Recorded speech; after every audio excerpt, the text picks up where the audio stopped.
Okay बेटा, तो हम लोग स्टार्ट कर रहे हैं मैकेनिकल प्रॉपर्टीज ऑफ सॉलिड्स, मतलब सॉलिड की मैकेनिकल प्रॉपर्टीज।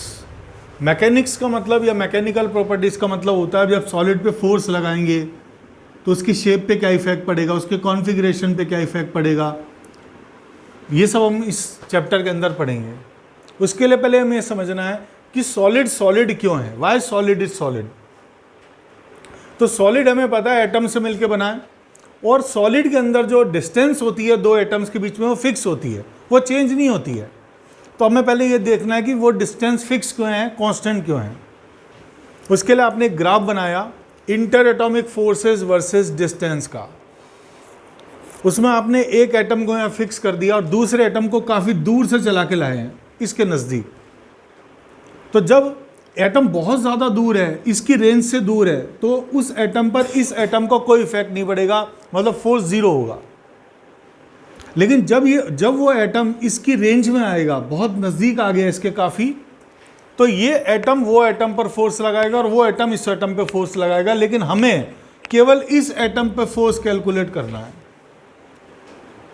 तो सबसे पहले जैसे इसकी रेंज में आया, दोनों के बीच में अट्रैक्शन स्टार्ट हुआ, और जो अट्रैक्शन का फोर्स होता है वो नेगेटिव फोर्स होता है, और जो रिपल्शन का फोर्स होता है वो पॉजिटिव फोर्स होता है। तो ये नेगेटिव फोर्स है, वो पॉजिटिव फोर्स है। सबसे पहले इनके बीच में अट्रैक्शन हुआ। अट्रैक्शन यहाँ पर मान लीजिए ये यहाँ से इन्होंने अट्रैक्शन करना स्टार्ट किया। इस पोजीशन पर है एटम, इस पोजीशन पर एटम है, और इतना इनके बीच में फोर्स है। अभी एटम को जब थोड़ा और नज़दीक लाएंगे यहाँ तो फोर्स बढ़ जाएगा, थोड़ा और नज़दीक लाएंगे और फोर्स बढ़ जाएगा, और नज़दीक लाएंगे और फोर्स बढ़ जाएगा। तो कंटिन्यूसली अट्रैक्शन का फोर्स बढ़ता जाएगा। जैसे जैसे आप डिस्टेंस कम करोगे फोर्स बढ़ता जाएगा। और एक एटम यहाँ पर है, दूसरा एटम आपने यहाँ रख दिया, मान लीजिए यहाँ पर है, तो इनके बीच में मैक्सिमम अट्रैक्शन फोर्स है। सपोज अभी इनके बीच में मैक्सिमम अट्रैक्शन है, तो इस पर्टिकुलर डिस्टेंस पर इनके बीच में मैक्सिमम अट्रैक्शन है, ये मैक्सिमम अट्रैक्शन है। अब अगर मैं एटम्स को और ज़्यादा नज़दीक लाऊंगा तो अट्रैक्शन इसमें अब कम होगा, अट्रैक्शन कम होगा। इस तरह से ग्राफ आएगा, अट्रैक्शन कम होगा। और इस डिस्टेंस पर अगर इनके बीच में ये डिस्टेंस है, इनके बीच में कोई फोर्स नहीं है, इसे कहते हैं इक्विलिब्रियम डिस्टेंस। इसका मतलब दो एटम्स के बीच में ये अगर डिस्टेंस है तो उनके बीच में कोई फोर्स नहीं है। अगर मैं अब एटम को, इस एटम को और ज़्यादा नज़दीक लाऊंगा तो इनके बीच में अब रिपल्शन स्टार्ट हो जाएगा, और रिपल्सिव फोर्स का मतलब पॉजिटिव फोर्स। तो अब इनको पास लाने पे इनके बीच में रिपल्सिव फोर्स होगा और इस तरह का ग्राफ आएगा। ये ग्राफ हमें ये बता रहा है कि इस डिस्टेंस से कम डिस्टेंस पे इनके बीच में रिपल्शन फोर्स होगा, और इस डिस्टेंस से ज़्यादा इनके बीच में अट्रैक्शन फोर्स होगा। तो मैं मान सकता हूं कि दो एटम्स के बीच में एक स्प्रिंग सिस्टम है। ये स्प्रिंग का क्या बिहेवियर होता है, स्प्रिंग में एक्सपेंशन करोगे, स्प्रिंग वापस अपने ओरिजिनल कॉन्फ़िगरेशन में आ जाएगी। स्प्रिंग को कंप्रेस करोगे, वापस स्प्रिंग अपनी ओरिजिनल पोजीशन पे चली जाएगी। तो आप मान सकते हैं कि दो एटम्स के बीच में ये एक डिस्टेंस फिक्स है, मतलब इनके बीच में एक स्प्रिंग सिस्टम है। तो आपने इस तरह से मान लिया कि ये एक एटम है, दूसरे एटम से स्प्रिंग के साथ कनेक्ट है, और ये अपने एटम चारों तरफ एटम से घिरा हुआ है, तो इनके बीच में इस तरह का एक स्प्रिंग मान सकते हैं हम। चारों तरफ इस तरह का एक सिस्टम हम मान सकते हैं।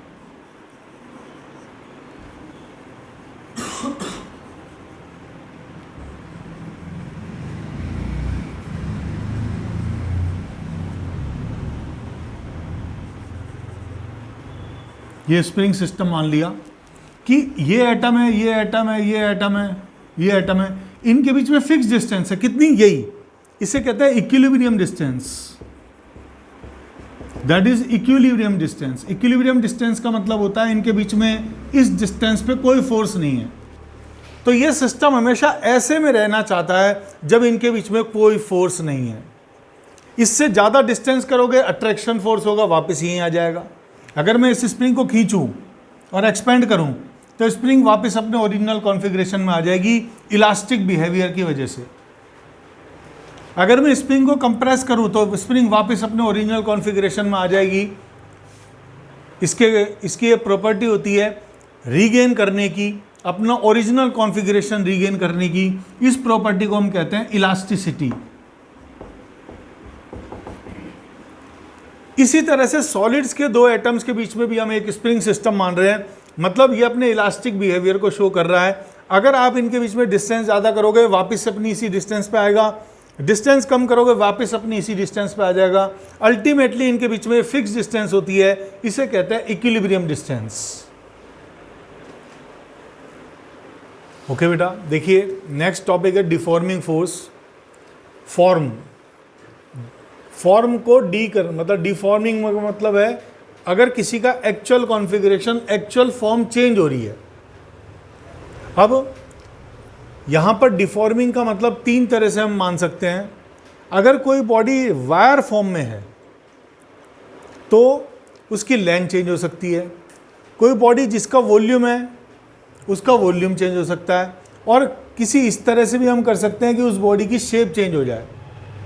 तो जब भी कोई फोर्स इन तीनों में से कुछ भी चेंज करता है बॉडी का, तो उस फोर्स को उस बॉडी के लिए डिफॉर्मिंग फोर्स कहते हैं। और अगर वो फोर्स लग रहा है लेकिन इनमें से कुछ चेंज नहीं हो रहा तो वो डिफॉर्मिंग फोर्स नहीं है। डिफॉर्मिंग फोर्स का मतलब है original configuration of the body is changing. Configuration का मतलब वायर वाली बॉडी के लिए लेंथ कॉन्फ़िगरेशन है, शेप मतलब कोई भी वॉल्यूम वाली बॉडी के लिए वॉल्यूम कॉन्फ़िगरेशन है, और जिसका वॉल्यूम या एरिया या कुछ इस तरह से होता है। तीसरा तरीका है उसकी शेप चेंज करना, लेंथ चेंज करना, change in configuration, volume change करना, change in configuration, shape change करना, चेंज इन कॉन्फ़िगरेशन। तो किसी भी बॉडी की ये तीन चीज़ चेंज हो सकती है। इन तीनों को हम कॉन्फ़िगरेशन कहते हैं। तो कोई भी फोर्स इन तीन में से कुछ भी चेंज कर रहा है तो उसे डिफॉर्मिंग फोर्स कहेंगे उस बॉडी के लिए। देखिए ये जो वर्ड है कॉन्फ़िगरेशन, इसमें सब चीज़ आ जाती है। कॉन्फ़िगरेशन का मतलब लेंथ भी होता है, एरिया भी होता है, वॉल्यूम भी होता है, शेप भी होता है, सब कुछ होता है। अगर आप उस बॉडी का कुछ भी चेंज कर रहे हैं तो उसे कहेंगे चेंज इन कॉन्फ़िगरेशन, क्योंकि लेंथ को भी कॉन्फ़िगरेशन कहते हैं, एरिया को भी कॉन्फ़िगरेशन कहते हैं, वॉल्यूम को भी कॉन्फ़िगरेशन कहते हैं, उसकी शेप को भी कॉन्फ़िगरेशन कहते हैं। तो अगर आप इनमें से कुछ भी चेंज कर रहे हैं तो इसका मतलब उसका कॉन्फ़िगरेशन चेंज कर रहे हैं, उसका ओरिजिनल कॉन्फ़िगरेशन नहीं रहे, कुछ और हो जाएगा। देखिए नेक्स्ट टॉपिक है restoring force and stress. Restoring का मतलब ऐसा फोर्स जो किसी बॉडी में स्टोर हो रहा है। अब इसको हमको समझने के लिए, वैसे तो रीस्टोरिंग फोर्स तीन टाइप से हम समझ सकते हैं, उसको समझने के लिए हम बेटर है कि हम एक वायर के लिए रीस्टोरिंग फोर्स समझें। मान लीजिए एक वायर है, इस तरह का एक वायर है, और ये वायर यूनिफॉर्म वायर है, हर तरफ से इसका क्रॉस सेक्शन एरिया सेम है, इसको कहते हैं क्रॉस सेक्शन एरिया। अगर आप इसे क्रॉस करके इस तरह का एक सेक्शन बनाएं और उसका एरिया कैलकुलेट करें तो उसे कहेंगे क्रॉस सेक्शन एरिया। तो वायर का क्रॉस सेक्शन एरिया मान लेते हैं ए है। इस वायर की ओरिजिनल लेंथ है एल। इस वायर पे हमने एम मास सस्पेंडेड कर दिया। एम मास सस्पेंडेड करने के बाद वायर की लेंथ बढ़ के एल प्लस डेल्टा एल हो गई। एल लेंथ तो ये रही और डेल्टा एल और बढ़ गई, क्योंकि ये जो एम है इसकी वजह से इस पर फोर्स लगेगा एम जी, और ये डिफॉर्मिंग फोर्स है। डिफॉर्मिंग फोर्स मतलब ये कॉन्फ़िगरेशन चेंज करेगा। चूँकि वायर की लेंथ ही लेंथ है तो इसकी लेंथ इंक्रीज होके एल प्लस डेल्टा एल हो जाएगी। तो इसके लेंथ कॉन्फ़िगरेशन में चेंज हुआ इस फोर्स की वजह से, और थोड़ी देर बाद हम देखेंगे कि इसकी लेंथ में चेंज होना बंद हो जाएगा। इसका मतलब जितनी लेंथ चेंज होनी है हो गई। तो हमने क्या किया, हमने जो स्प्रिंग सिस्टम था उसको खिंचाव कर दिया इस एम जी की वजह से, वो खिंच गया सिस्टम। अभी स्प्रिंग खिंची हुई है, इस सिस्टम में स्प्रिंग खिंची हुई है, और उसके अंदर एक फोर्स डेवलप हो चुका होगा अंदर ही अंदर, जो स्प्रिंग को अपनी ओरिजिनल कॉन्फ़िगरेशन में लाना चाहेगा। उसे कहते हैं रीस्टोरिंग फोर्स।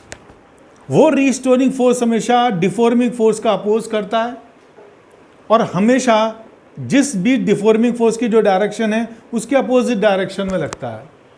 इसकी वैल्यू यहाँ पर कितनी थी, रीस्टोरिंग फोर्स की वैल्यू 0। क्यों? इसे इस mg से तकलीफ नहीं है। रीस्टोरिंग फोर्स को इस बात से प्रॉब्लम है कि इसकी लेंथ में चेंज हो रहा है। जब जब लेंथ में चेंज होगा तब तक रीस्टोरिंग फोर्स डेवलप होगा। जैसे जैसे लेंथ में चेंज बढ़ेगा रीस्टोरिंग फोर्स बढ़ेगा। mg डिफॉर्मिंग फोर्स है, डिफॉर्मिंग फोर्स की वैल्यू फिक्स है, दैट इज mg। यहां डिफॉर्मिंग फोर्स हमारा फिक्स हो गया mg, लेकिन रीस्टोरिंग फोर्स यहां पे 0 था और यहां पे मैक्सिमम कितना हो चुका होगा mg के इक्वल, क्योंकि रीस्टोरिंग फोर्स भी mg है और डिफॉर्मिंग फोर्स भी mg है। डिफॉर्मिंग फोर्स इसकी फॉर्म को चेंज करना चाह रहा है, रीस्टोरिंग फोर्स इसे अपनी ओरिजिनल कॉन्फ़िगरेशन में लाना चाह रहा है, दोनों की वैल्यू इक्वल हो जाएगी तो ये दोनों बैलेंस हो जाएंगे और इसकी लेंथ में चेंज होना बंद हो जाएगा। इसका मतलब रीस्टोरिंग फोर्स की वैल्यू 0 से डिफॉर्मिंग फोर्स तक चेंज हो रही है। अगर डिफॉर्मिंग फोर्स mg है तो रीस्टोरिंग फोर्स की वैल्यू 0 से mg तक चेंज हो रही है, और जब रीस्टोरिंग फोर्स की वैल्यू mg हो गई तो डिफॉर्मिंग फोर्स और रीस्टोरिंग फोर्स इक्वल हो जाएंगे, और जब ये दोनों इक्वल हो जाएंगे उसे कहेंगे स्टेट ऑफ इक्विलिब्रियम। इक्विलिब्रियम का मतलब अब फर्दर लेंथ में चेंज नहीं हो रहा, इसकी लंबाई फर्दर नहीं बढ़ रही। तो फर्दर क्यों नहीं बढ़ रही? क्योंकि रीस्टोरिंग फोर्स डिफॉर्मिंग फोर्स के इक्वल हो चुका है। अब जब भी हम कुछ कैलकुलेट करते हैं इस चैप्टर में तो हम हमेशा इक्विलिब्रियम जब तक नहीं आएगा तब तक हम कुछ भी नहीं कह सकते। इक्विलिब्रियम के बाद हमने क्या कहा कि रीस्टोरिंग फोर्स डिफॉर्मिंग फोर्स के इक्वल है, अदरवाइज रीस्टोरिंग फोर्स की वैल्यू 0 से डिफॉर्मिंग फोर्स तक चेंज हो रही है। अब ये जो रीस्टोरिंग फोर्स है ये किस पे लग रहा होगा? ये इस पूरे क्रॉस सेक्शन एरिया पे लग रहा होगा और इसे अपने ओरिजिनल कॉन्फ़िगरेशन में लाना चाह रहा है। तो यहाँ पर restoring force per unit area, इसका एरिया हमने मान लिया क्रॉस सेक्शन एरिया A है, तो restoring force per unit area को हम कहते हैं स्ट्रेस। चूंकि ये स्ट्रेस लेंथ वाइज लग रहा है, लेंथ के अलोंग लग रहा है, ये स्ट्रेस लेंथ के अलोंग लग रहा है, इसलिए इस स्ट्रेस को हम कहते हैं लॉन्गिट्यूडनल स्ट्रेस। तो स्ट्रेस की डेफिनेशन होती है restoring force per unit area is known as stress. चूंकि हमारा कॉन्फ़िगरेशन 3 टाइप से हो सकता है, लेंथ में, वॉल्यूम में और शेप में, तो स्ट्रेस भी हमारा 3 टाइप का होगा। एक लॉन्गिट्यूडनल स्ट्रेस लेंथ वाइज, एक normal stress that is volume wise, और तीसरा shape wise that is sharing stress और टेंजेंशियल स्ट्रेस। तो 3 टाइप का स्ट्रेस होता है, टेंजेंशियल स्ट्रेस और sharing stress, normal stress and longitudinal stress. यहाँ पर लेंथ वाइज स्ट्रेस लग रहा है और लॉन्गिट्यूडनल स्ट्रेस की वैल्यू है restoring force per unit area, और रीस्टोरिंग फोर्स की वैल्यू इक्विलिब्रियम में कितनी है? mg। तो mg/a हमारा लॉन्गिट्यूडनल स्ट्रेस हो गया। कब? इक्विलिब्रियम में। तो लॉन्गिट्यूडनल स्ट्रेस की वैल्यू mg/a होती है। इस फिगर के बेसिस पे हम बता सकते हैं कि लॉन्गिट्यूडनल स्ट्रेस mg/a होता है। देखिए सेकंड स्ट्रेस है हमारा नॉर्मल स्ट्रेस। पहला स्ट्रेस था लेंथ वाइज मतलब लॉन्गिट्यूडनल, सेकंड है नॉर्मल। नॉर्मल मतलब सरफेस के नॉर्मल। अब मान लीजिए आपने कोई इस तरह की स्फेरिकल बॉडी ली और इसे लिक्विड में सिंक कर दिया, डुबो दिया, तो लिक्विड का क्या टेंडेंसी होती है? लिक्विड हमेशा सॉलिड सरफेस पे परपेंडिकुलर फोर्स लगाता है। अगर इस कमरे में लिक्विड भर दें तो इस सरफेस पे, बोर्ड पे ऐसे परपेंडिकुलर फोर्स लगेगा लिक्विड की वजह से। यहाँ पर लिक्विड परपेंडिकुलर फोर्स लगाएगा, इधर लिक्विड ऐसे परपेंडिकुलर फोर्स लगाएगा, तो हमेशा परपेंडिकुलर फोर्स लगाता है लिक्विड। ये लिक्विड की टेंडेंसी है, इसे हाइड्रोलिक प्रेशर कहते हैं। तो हाइड्रोलिक का मतलब लिक्विड की वजह से। तो इस पर सरफेस, ये सरफेस है, सरफेस से 90 डिग्री पर फोर्स लग रहा है, इसे डिफॉर्मिंग फोर्स कहेंगे। ये फोर्स लग रहा है लिक्विड की वजह से बॉडी पर, और चारों तरफ से फोर्स लगेगा तो ये बॉडी श्रिंक हो जाएगी, ये बॉडी कंप्रेस हो जाएगी, श्रिंक हो जाएगी, सिकुड़ जाएगी। अब बॉडी की न्यू शेप ये आ गई। पहले बॉडी का वॉल्यूम v था, अब रह गया v माइनस डेल्टा v, इस डिफॉर्मिंग फोर्स की वजह से। तो जैसे जैसे बॉडी का वॉल्यूम में चेंज होगा, बॉडी के अंदर एक फोर्स डेवलप होगा जो इसे अपने ओरिजिनल कॉन्फ़िगरेशन में लाने की ट्राई करेगा, उसे रीस्टोरिंग फोर्स कहेंगे, और वो भी परपेंडिकुलर ही लगेगा, बॉडी को अपने ओरिजिनल कॉन्फ़िगरेशन में लाना चाहेगा। लेकिन जब तक ये फोर्स है, अभी बॉडी इस शेप में नहीं है, इस शेप में है, तो जब तक ये शेप है मतलब ये फोर्स है, तब तक बॉडी इसी पोजीशन में रहेगी। जैसे मैं बॉडी को पानी से बाहर निकाल दूंगा, लिक्विड से बाहर निकाल दूंगा, बॉडी अपने ओरिजिनल कॉन्फ़िगरेशन में आ जाएगी। तो ये जो फोर्स लग रहा है, ये पूरा फोर्स, ये इस फोर्स के इक्वल है, क्योंकि इक्विलिब्रियम आ चुका है, फर्दर वॉल्यूम में चेंज नहीं हो रहा। इसका मतलब ये फोर्स जो रीस्टोरिंग फोर्स है ये डिफॉर्मिंग फोर्स के इक्वल हो चुका है, और ये फोर्स बॉडी को अपने ओरिजिनल कॉन्फ़िगरेशन में लाना चाह रहा है। इस फोर्स की वैल्यू अगर मैं F मान लूँ और ये पूरे एरिया पे लग रहा है, इसका सरफेस एरिया हम A भी कह सकते हैं, या हम इसका सरफेस एरिया 4πr² भी कह सकते हैं। अगर ये स्फेरिकल बॉडी और इसकी रेडियस इस वक्त r है, तो इसका जो सरफेस एरिया हो गया वो हो गया 4πr²। तो restoring force per unit area को हम कहेंगे यहाँ पर नॉर्मल स्ट्रेस, क्योंकि नॉर्मल डायरेक्शन में लग रहा है। नॉर्मल मतलब सरफेस के नॉर्मल, तो ये नॉर्मल स्ट्रेस हो गया। डेफिनेशन हर केस में restoring force per unit area रहती है, लेकिन यहाँ एरिया किसका आएगा? सरफेस का, टोटल सरफेस का एरिया। देखिए शेयरिंग और टेंजेंशियल स्ट्रेस थर्ड टाइप का स्ट्रेस है। उसमें क्या करना है, आपके पास कोई भी शेप की बॉडी है, आपने उसकी एक फेस को फिक्स कर दिया, इसे बिल्कुल फिक्स कर दिया, ये अब यहाँ से हिलेगी नहीं, और इसके अपोजिट फेस पे इसको फिक्स कर दिया और अपोजिट फेस पे टेंजेंशियल डायरेक्शन में फोर्स लगाया। जैसे इस तरह की बुक है, मान लीजिए हमारे पास ये बुक है और मैंने इसको तो फिक्स कर रखा है, ऊपर यहाँ पर टेंजेंट डायरेक्शन में फोर्स लगाया, तो ये देखना ये जो इस तरह की शेप है ये अब थोड़ी सी टेढ़ी हो गई, ऊपर से ये फेस इस तरह से टेढ़ा हो गया। इसका मतलब ये पॉइंट यहाँ आ गया, ये पॉइंट यहाँ आ गया, ये पॉइंट यहाँ आ गया, ये पॉइंट यहाँ आ गया, और ये न्यू शेप हो गई इसकी। अब इसकी ये न्यू शेप हो गई,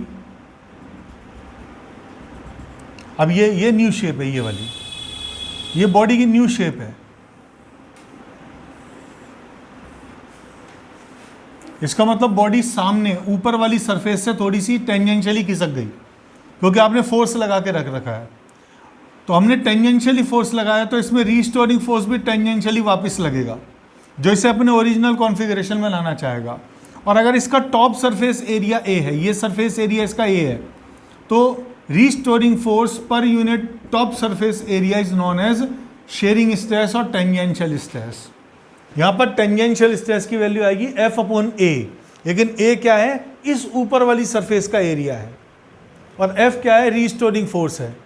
किस डायरेक्शन में है ये फोर्स? टेंजेंशियल डायरेक्शन में। शेयरिंग क्यों कहते हैं? क्योंकि इसकी शेप चेंज हो रही है, तो इसके लिए वर्ड आया शेयरिंग स्ट्रेस। और स्ट्रेस की जो वैल्यू आएगी वो आएगी tangential force divided by area. कौन सा एरिया? Top surface area. तो ये टेंजेंशियल स्ट्रेस की वैल्यू आ जाएगी। Thank you.